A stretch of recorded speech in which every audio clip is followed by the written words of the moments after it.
손에 쥔 이혼 서류의 감촉은 정말이지 차갑기 그지없었습니다. 그저 종이일 뿐인데 왜 이렇게까지 서늘함이 느껴지는 걸까요? 표지에 새겨진 금박 글자, 이혼이라는 두 글자 위를 손가락 끝으로 하염없이 문질러 보았습니다. 그 냉기가 마치 제 손끝을 타고 올라와 심장까지 파고드는 듯 했습니다. 하지만 이상하게도, 정말 이상하게도 제 마음은 조금도 춥지 않았습니다. 오히려 몇 년간 제 가슴을 짓누르던 그 수십 근짜리 거대한 돌덩이를 드디어 내려놓은 것처럼 이루 말할 수 없는 후련함이 밀려왔죠. 숨을 크게 들이마시자 구청 특유의 딱딱한 공기가 오히려 달콤하게 느껴질 정도였습니다. 조정실의 육중한 문을 밀고 구청의 회전 유리문을 나서자 해는 머리 바로 위에 걸려 눈이 부실 지경이었습니다. 너무 밝아서 어쩌면 이 현실이 꿈인 건 아닐까. 잠시 눈을 가늘게 떴습니다.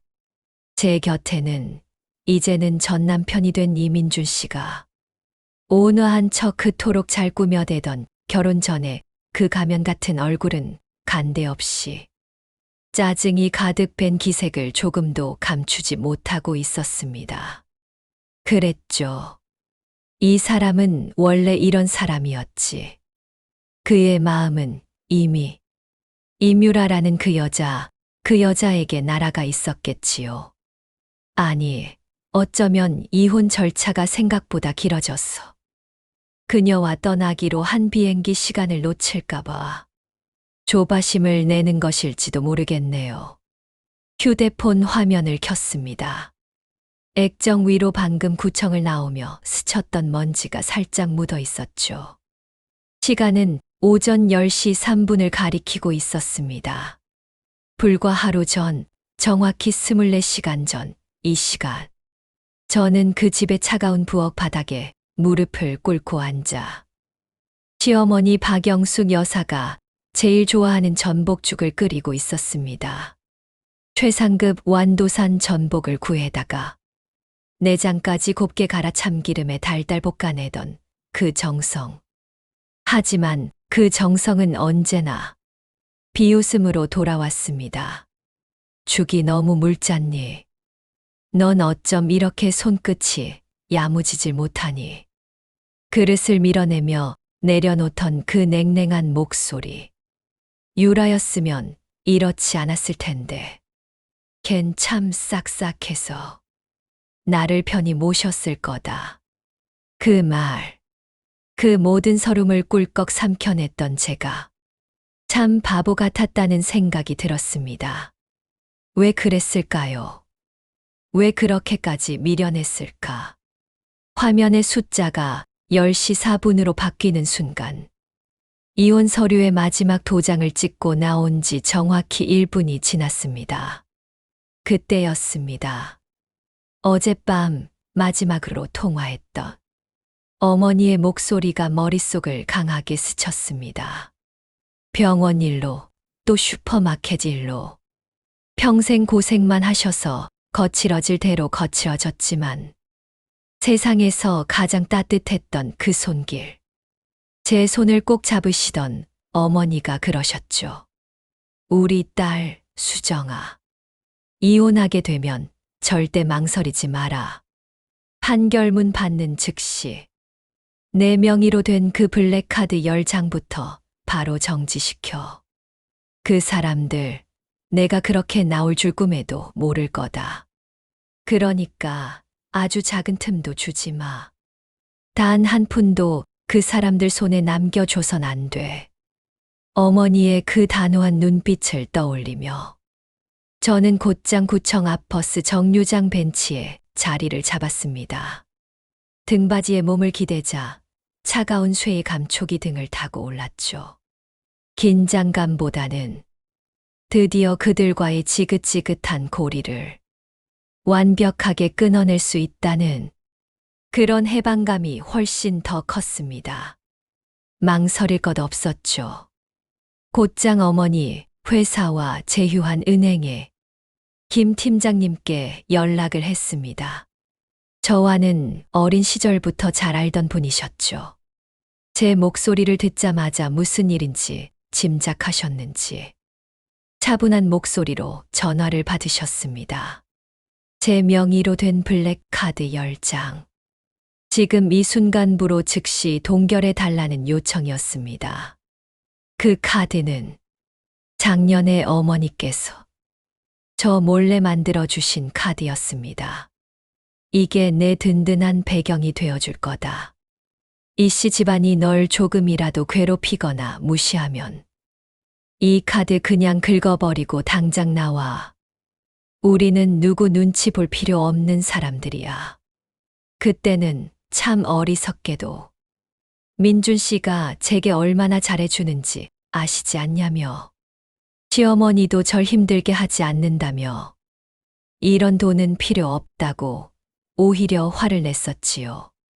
제가 얼마나 눈이 멀었던 걸까요? 사랑이 아니라 그들이 제게 보여준 것은 철저한 기만이었는데 말입니다. 지난달이었죠. 제가 40도에 가까운 고열로 몸져 누웠을 때 박영숙 여사는 거실에서 바로 그 임유라와 영상통화를 하며 뭐가 그리 즐거운지 깔깔대며 웃고 있었습니다. 목이 타들어가서 제가 따뜻한 물 한 잔만 부탁드린다고 했음에도 그녀는 제 방문을 힐끗 돌아보지도 않았습니다. 수정이처럼 굴지 마라. 아주 별것도 아닌 일에 유난을 떤다니까. 방문 너머로 선명하게 들려왔던 그 말. 그때 이미 제 마음은 시베리아 벌판처럼 얼음장처럼 차가워졌지만 그때는 이혼을 결심하지 못했기에, 아니, 결심할 용기가 없었기에 그저 이불을 뒤집어 쓰고 속으로 삼킬 수밖에 없었습니다. 김 팀장님은 아주 신속했습니다. 제 요청을 듣고는 잘 생각하셨습니다. 3분에서 5분 정도면 모든 처리가 완료될 겁니다. 라고 하셨죠. 전화를 끊고 벤치에 깊게 기대자 그제야 비로소 상쾌한 바람이 느껴졌습니다. 도시의 매연 섞인 바람조차도 이렇게 상쾌할 수 있다니. 문득 그들의 근황이 궁금해졌습니다. 아니, 궁금했다기보다는 확인하고 싶었다는 편이 맞겠네요. 저는 카카오 스토리를 열어보았습니다. 박영숙 여사의 프로필 사진은 여전히 제가 그 토에 지우고 싶었던 결혼식 날 사진이었습니다. 저를 한쪽 구석으로 밀어내고 자기 아들 이민준 씨만 껴안고 세상을 다 가진 듯 웃던 바로 그 모습 그대로였죠. 그리고 불과 3분 전에 올라온 최신 게시물. 위치 태그까지 아주 선명하게 찍혀 있었습니다. 첫 번째 사진은 아주 화려한 꽃무늬 원피스에 그토록 아끼는 커다란 금 브로치를 단 박영숙 여사가 해외의 어느 백화점 입구에서 활짝 웃고 있는 모습. 두 번째 사진은 이민준 씨가 임유라의 허리를 다정하게 감싸 안고 달콤해 보이는 밀크티를 건네는 모습. 그리고 세 번째 사진은 박영숙 여사가 임유라의 아직은 납작한 배를 소중하게 쓰다듬으며 명품관을 배경으로 더없이 환하게 웃는 사진이었습니다. 사진 밑에 달린 글은 더 가관이었죠. 우리 아들 유라랑 기분 전환하러 해외 나왔어요. 우리 이씨 집안의 귀한 손주를 가졌으니 얼마나 소중하게 잘 챙겨줘야 해요. 유라야, 오늘 마음껏 쇼핑해. 우리 이씨 집안은 돈 걱정 따위는 없어. 기가 막혔습니다. 저와 이혼한 지 1시간도 채 되지 않아. 그들은 해외에서 바로 제 카드로 상간녀의 임신을 축하하고 있었습니다. 그것도 이 씨 집안 돈이라면서 말이죠. 그때였습니다. 김 팀장님의 문자가 도착했습니다. 서수정 고객님 명의 블랙카드 10장. 전부 동결 처리 완료되었습니다. 그 짧은 문장을 보는 순간 제 마음속을 꽉 채우고 있던 답답함이 한순간에 가라앉는 기분이었습니다.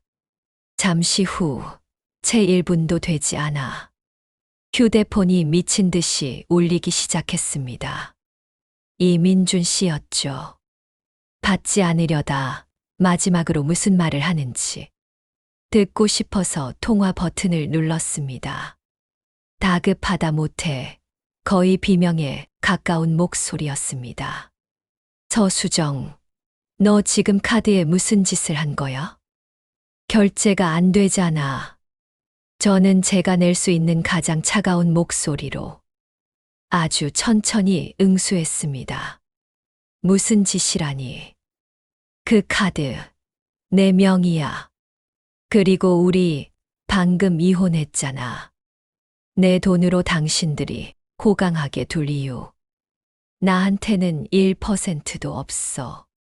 말을 마치자마자 전화를 끊고 그의 번호를 차단 목록에 추가했습니다.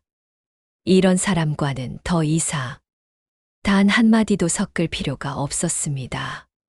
박영숙 여사님, 예전에 제가 돈 쓸 줄 모른다고 이뮤라처럼 싹싹하게 명품 선물 하나 챙길 줄 모른다고 그렇게 구박하고 타박하셨죠.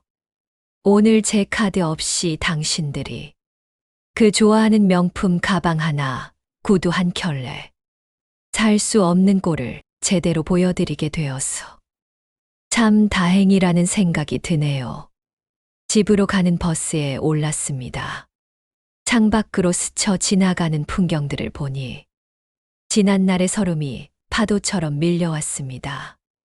제가 결혼할 때 어머니가 제 평생 고생하지 말고 쓰라며 챙겨주신 현금 8천만 원과 어머니가 평생 모으신 금은 보석이 가득 든 자개 보석함.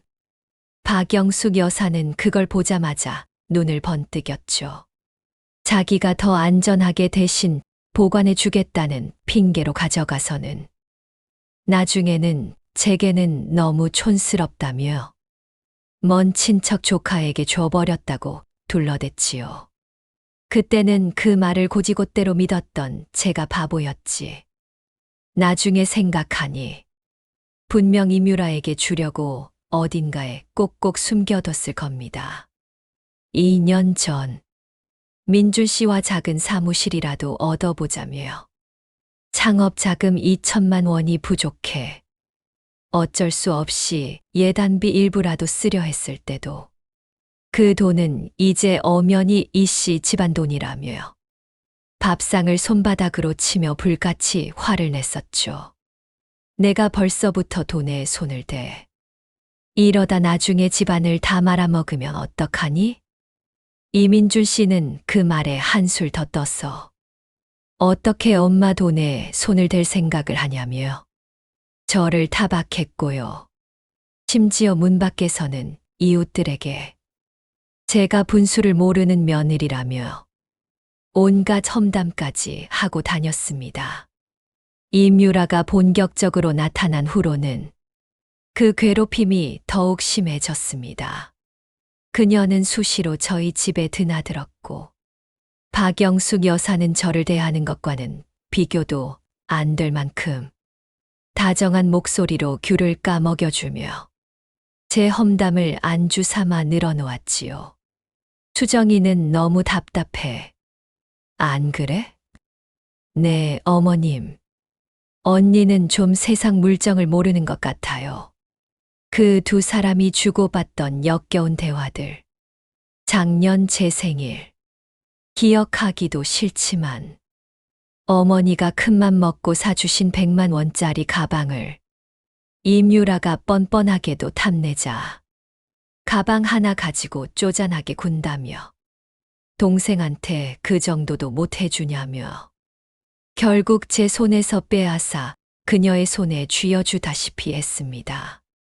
그때 깨달았어야 했습니다. 아니, 사실은 알고 있었겠죠. 이 집에서 저는 완벽한 이방인이었고, 제 남편이라는 이민주 씨는 단 한 번도 제 편이 아니었다는 것을. 그저 제가 가진 배경, 우리 집의 재력만이 필요했을 뿐이라는 것을 말입니다. 어느새 버스는 집 앞에 도착해 있었습니다.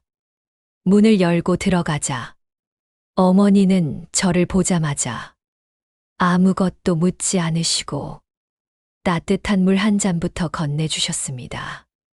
다 끝났니? 잘했다. 다 잘한 일이야. 속상해하지 마라, 우리 딸. 그 한마디에 참아왔던 눈물이 터질 뻔했지만 꾹 참았습니다.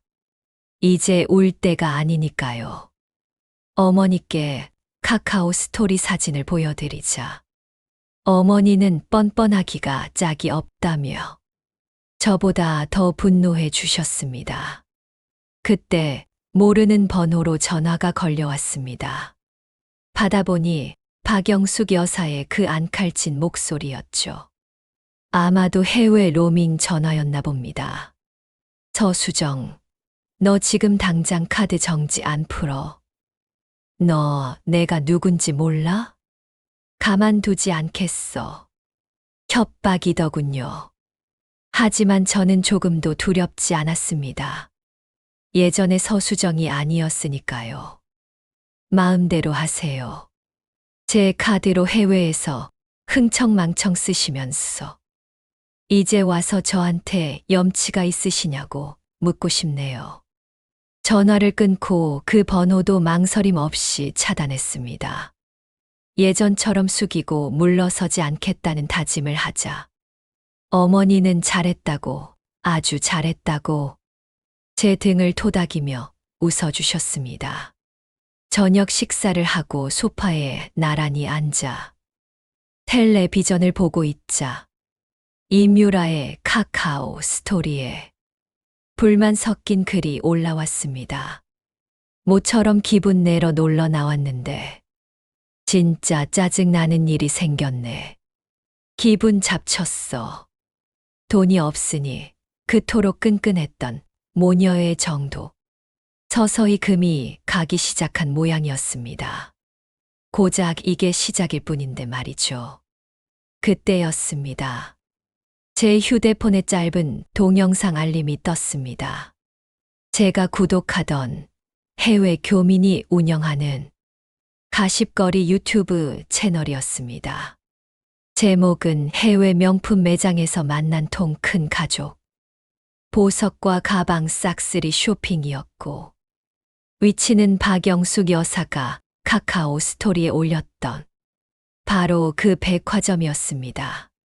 영상을 올린 사람은 아마도 그들 근처에서 쇼핑을 하던 다른 한국인 관광객 같았어요. 영상 속에서 박영숙 여사는 온몸에 힘을 주고 새빨간 원피스 차림으로 고급 보석 매장의 블루 사파이어 목걸이를 뚫어져라 쳐다보고 있었습니다. 그 옆에서 임유라는 아주 꿀이 떨어지는 목소리로 말했죠. 어머님, 이것 좀 보세요. 제 목에 걸면 정말 우아해 보이지 않을까요? 어머님이 사주시는 거면 뭐든 좋아요. 박영숙 여사는 그 말에 아주 흡족했는지 목소리를 한껏 높여 당장 포장하라고 소리쳤습니다. 심지어 구석에 진열되어 있던 아주 굵은 순금 팔찌까지 가리키며 우리 유라, 우리 집 귀한 손주 가졌으니 이런 금 기운 좀 팍팍 받아야지라며 그것도 함께 포장하라고 했습니다. 임유라는 어머님이 수정 언니보다 훨씬 통이 크시다며 역시 어머님뿐이라며 갖은 애교를 부렸습니다. 박영숙 여사는 그 말이 기다렸다는 듯 제 험담을 늘어놓기 시작했습니다. 제가 세상 물정 모르는 짠순이라며 고작 10만 원짜리 스웨터 하나 사달라고 했더니 그것도 비싸다고 했다는 것이었죠. 제가 언제 그랬다고. 오히려 자기 아들 사업 자금에 보태 쓰라며. 제 옷 하나 사 입지 않았던 저였는데 말입니다. 몇만 원짜리에도 벌벌 떠는 애가 어떻게 감히 우리 집 며느리감이겠어. 하지만 너는 다르지, 유라야. 넌 우리 집 1등 공신이야. 이민준 씨는 샤넬, 구찌 같은 온갖 명품 쇼핑백을 시종처럼 잔뜩 들고 그 둘의 뒤에 서 있다가 그 말에 신이 나서 맞장구를 쳤습니다. 엄마 말이 다 맞아, 유라야. 마음에 드는 거 있으면 다 사. 너랑 우리 아기한테 절대 서운하게 할 순 없지. 그 역겨운 세 사람의 모습에 정말이지 속이 울렁거릴 지경이었습니다. 어머니는 제 손을 잡으시며 지금 저렇게 의기양양할수록 나중에 더 비참해질 거지라며 저를 다독이셨습니다. 어머니 말씀이 맞았죠. 두 번째 영상은 가방 매장이었습니다. 임유라는 5,800만 원이라고 가격표가 쓰인 아이보리색 버킹백에 시선이 고정되어 있었습니다. 박영숙 여사는 망설임도 없이 점원에게 그걸로 하겠다고 이거 말고 다른 색깔도 다 꺼내보라고 했습니다. 점원이 공손하게 검은색과 짙은 회색을 더 가져오자 임유라는 둘 다 너무 마음에 든다며 어쩔 줄 몰라 했습니다. 박영숙 여사는 그런 임유라가 귀여워 죽겠다는 듯 손을 크게 휘저으며 말했죠. 뭘 고민해. 마음에 들면 다 사. 합쳐봤자 1억 좀 넘는데 우리 이씨 집안이 그걸 못 사겠어. 걱정 마. 분기마다 와서 사줄게.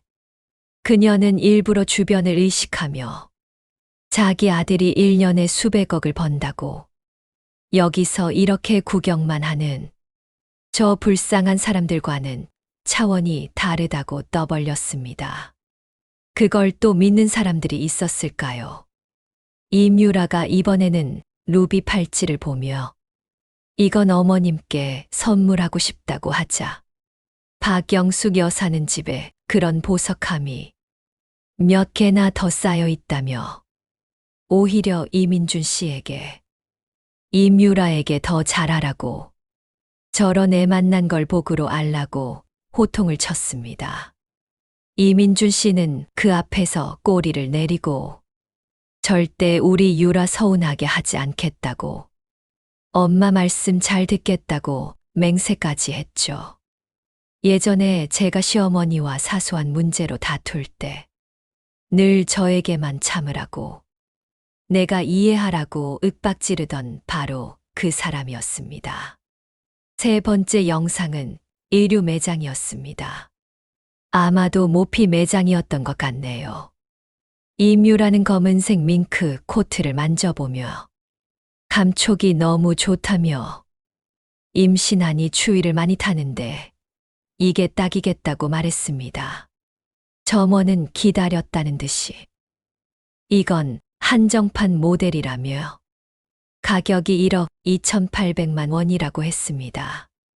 주변 사람들이 그 가격에 숨을 들이켰지만 박영숙 여사는 콧방귀를 뀌며 생각보다 비싸지 않네. 그걸로 포장해 줘요. 다른 색깔도 다 입혀봐. 마음에 들면 다 사서 날마다 번갈아 입으라고 라고 말했습니다.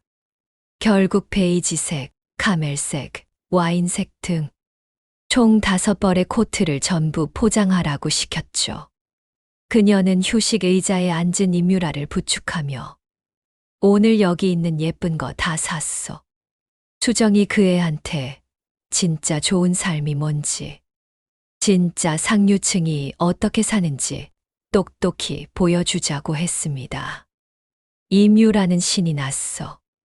수정 언니는 아마 이런 명품 매장 문턱은 평생 밟아본 적도 없을 것이라며 저를 비웃었습니다. 박영숙 여사는 또 맞장구를 쳤죠. 제가 예전에 주제넘게 집안돈 관리한다며 잔소리했다면서. 임유라, 내가 우리 집에 온 게 천만다행이라고 했습니다. 그들이 지금 쓰고 있는 그 돈이 전부 우리 집 돈이라는 건, 우리 어머니 돈이라는 건 꿈에도 모른 채 말이죠. 네 번째 영상은 그들이 산더미 같은 쇼핑백을 든 점원들에게 둘러싸여 의기양양하게 계산대로 향하는 모습이었습니다. 박영숙 여사는 임유라에게 이제 카드 긋고 저 위에 있는 미슐랭 레스토랑 가서 몸보신하자며 한껏 기세등등했습니다. 드디어 제가 기다리던 하이라이트가 시작될 것이었습니다. 다섯 번째 영상은 정확히 계산대를 비추고 있었습니다. 물건이 정말 산처럼 쌓였고 박영숙 여사는 아주 거만한 표정으로 지갑에서 제 블랙카드를 꺼내 계산대 위에 탁 소리가 나게 내려놓았습니다. 이걸로 계산해요. 이 카드 한도 같은 거 없는 거니까. 당신네 이 가게를 통째로 사는 것도 문제 없어. 주변 사람들은 정말로 블랙카드라며 수군거렸고 박영숙 여사의 턱은 그야말로 하늘을 찔렀습니다. 점원이 공손하게 카드를 받아 단말기에 꽂았지만 영수증 대신 삐삐하는 경고음과 함께 카드 동결, 결제 불가라는 붉은색 글자가 화면에 선명하게 나타났습니다.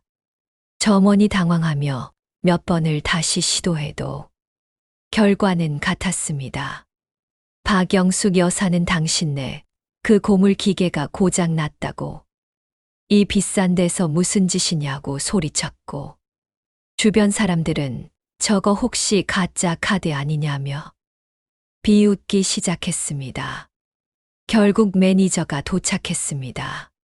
그는 자신의 소형 단말기로 다시 한번 확인한 후 아주 차분하지만 단호하게 말했습니다. 사모님, 이 카드는 확실히 동결된 상태입니다.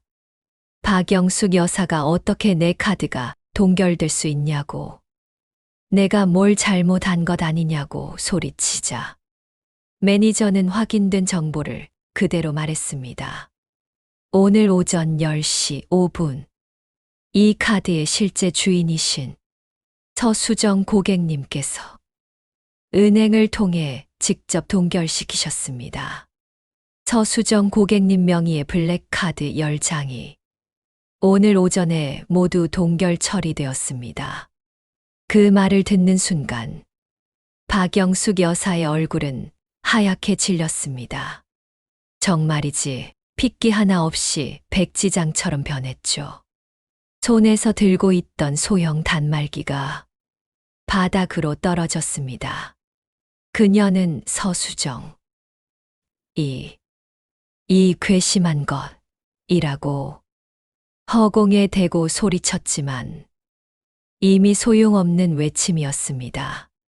총액은 자그마치 38억 원에 달했습니다. 주변은 수군거림으로 가득 찼습니다. 세상에 38억이라니. 알고 보니까 자기 카드가 아니었네. 부자인 척하다가 제대로 망신당했네. 임유라는 우리 그냥 빨리 가요. 너무 창피해 사람들이 다 쳐다보잖아요 라고 했지만 박영숙 여사는 이미 넋이 나간 사람처럼 물건을 다 골라놓고 어딜 가냐고 소리쳤습니다. 매니저는 결제하지 않으시면 매장을 떠나실 수 없으며 일부 제품은 포장도 뜯어 다시 팔 수 없는 상태라고 못 박았습니다.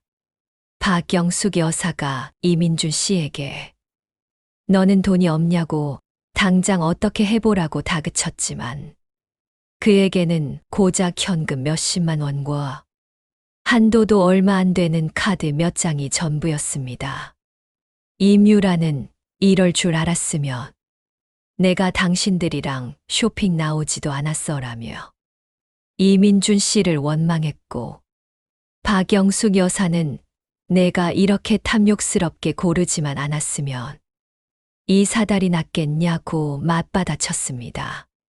두 사람은, 아니 세 사람은 서로에게 책임을 떠넘기며 그 비싼 명품 매장 한복판에서 격렬하게 싸우기 시작했습니다. 매니저는 결국 경찰에 신고하겠다고 냉정하게 통보했습니다.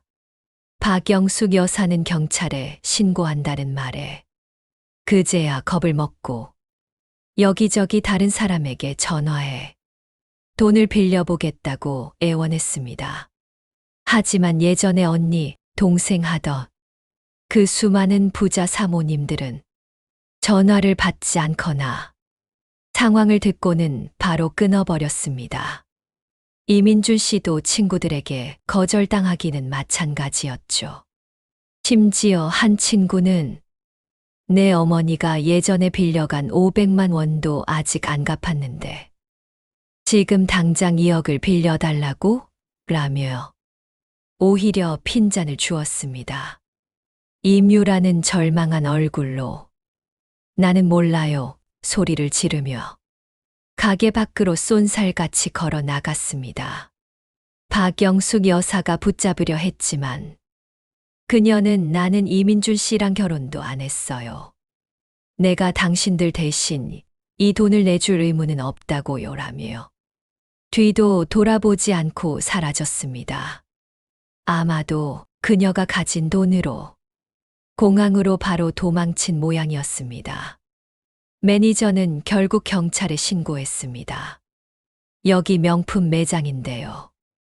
손님 두 분이 거의 38억 원어치를 구매하시고 결제를 못하고 계셔서요. 영상 마지막에 박영숙 여사와 이민준 씨는 계산대 옆 고개경 의자에 고개를 푹 숙인 채 나란히 앉아 있었습니다. 그 거만했던 기세는 온데간데 없었지요. 다음 날 아침, 저는 어머니와 함께 변호사를 대동하고 이 씨 집으로 향했습니다.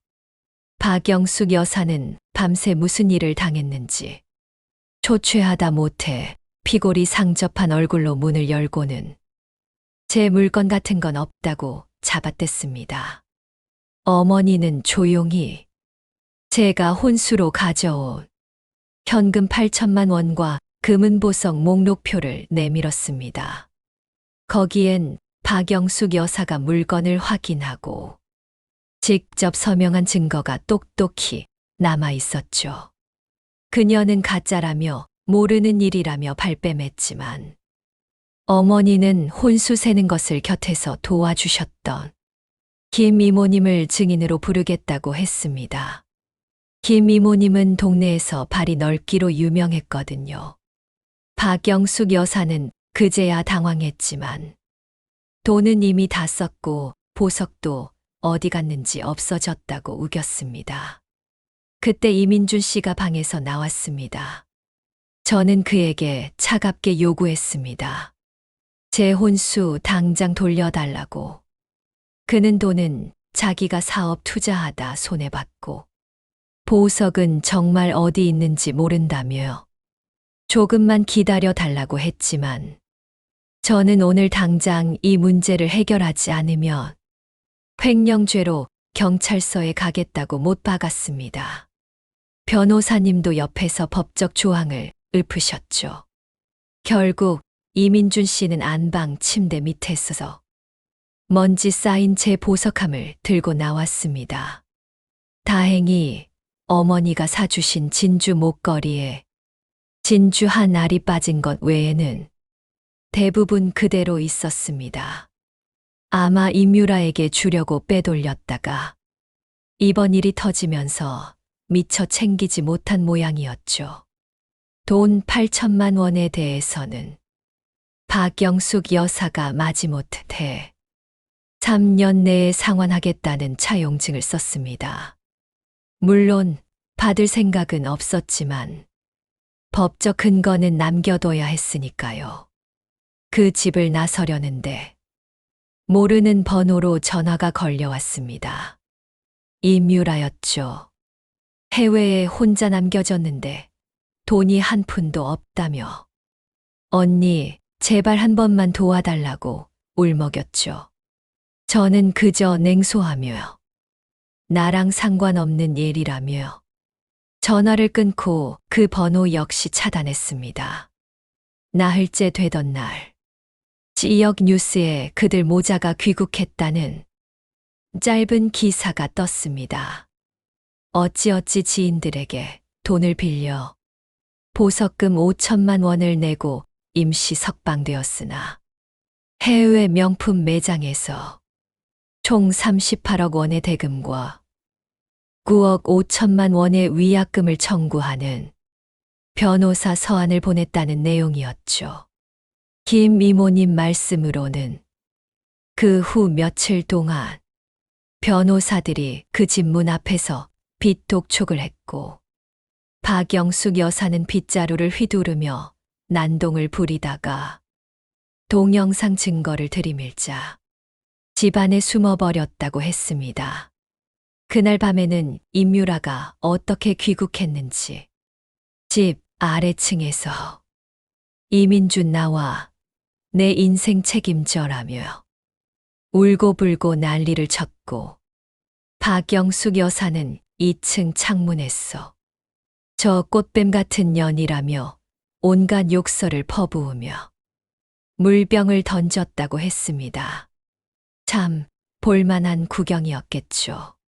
그 와중에 이민준 씨는 제게 카카오톡으로 수정아, 정말 미안했어. 우리 다시 시작하면 안 될까? 아니, 돈 좀 빌려주면 안 될까라며 비굴한 음성 메시지를 보냈습니다. 저는 늦었어라고 단 2글자 답장을 보낸 뒤 그의 카카오톡도 바로 차단했습니다. 결국 얼마 지나지 않아 그들의 집은 법원에 압류당했습니다. 법원의 판결은 명확했습니다. 이민준 씨와 박영숙 여사는 연대하여 명품 매장에 총 47억 5천만 원을 지불하라는 판결을 받았죠. 집과 가전제품이 모두 경매에 넘어갔지만 그 빚을 갚기에는 턱없이 부족했습니다. 박영숙 여사는 그토록 아끼던 그 금 브로치까지 압류당했다고 하더군요. 그 후 이민준 씨는 일용직 노동을 전전하다가 결국 다른 사람들이 버린 페트병을 주워 팔아넘기는 신세가 되었습니다. 박영숙 여사는 집세를 낼 돈이 없어 교회에서 운영하는 낡은 월세방으로 이사했고 그 좋아하던 고기도 못 먹고 고혈압 약 살 돈도 없이 쓰레기를 주우며 연명한다는 소식이 들려왔습니다. 임유라는 그 난리통에 아이를 지우고 고향으로 돌아갔다고 했습니다. 시간이 흘렀습니다. 저와 어머니의 삶은 점점 더 좋아졌습니다. 어머니의 슈퍼마켓은 번창해서 작은 체인점이 되었고 저는 그곳에서 일을 돕다가 성실하고 착한 오지훈 씨를 만나 새로운 가정을 꾸렸습니다. 그 사람은 제가 아프면 저보다 더 아파해 주는 사람이었죠. 이민준 씨는 결국 그 큰 돈을 갚지 못해 채권자에게 사기죄로 고소당해 징역 3년을 선고받았고 박영숙 여사는 그 소식을 듣고 그 낡은 월세방에서 뇌졸중으로 쓰러져 반신불수가 되었습니다. 아무도 돌보는 이가 없어 요양원에서 지내다 몇 달 만에 심장마비로 세상을 떠났다고 했습니다. 그녀의 곁에는 아무도 없었죠. 몇 년 후, 저와 지훈 씨 사이에는 눈에 넣어도 아프지 않을 예쁜 아들이 태어났습니다. 이민준 씨가 감옥에서 나왔다는 소식을 들었지만 그는 이미 세상의 모든 것을 잃은 후였습니다. 남이 준 헌옷을 입고 길거리에서 쓰레기를 주워 먹고 살다가 결국 위암 말기 판정을 받았다고 했습니다. 병원 복도에서 아들의 예방 접종을 마치고 나오다가 우연히 그를 마주쳤지만 그는 저를 보고 아무 말도 못하고 고개를 숙일 뿐이었습니다. 너무나 비참하게 변해버려서 알아보는데 한참이 걸렸네요. 얼마 지나지 않아 그는 예전에 저와 찍었던 결혼 사진 한 장을 손에 꼭 쥔 채 그 낡은 월세방에서 홀로 죽음을 맞이했다는 소식을 들었습니다. 그의 유골은 박영숙 여사의 유골과 함께 무연고 납골당에 안치되었습니다. 저는 이제 그들을 미워하지 않습니다. 미워할 가치조차 없으니까요. 그들은 이미 자신들의 그를 잇된 행동에 대한 가장 무거운 벌을 받았으니까요. 엄마가 늘 말씀하셨듯 사람은 분수에 맞게 그리고 양심에 어긋나지 않게 살아야 합니다. 지금 제 곁에는 저를 세상에서 가장 아껴주는 남편과 저를 닮아 웃는 모습이 귀여운 아들, 그리고 여전히 건강하신 어머니가 있습니다. 저는 이 소중한 행복을 오래오래 지키며 살아갈 것입니다. 저를 그토록 괴롭혔던 그들의 비참한 결말은 어쩌면 저에게 가장 큰 위로이자 세상의 모든 이에게 전하는 교훈으로 남았습니다.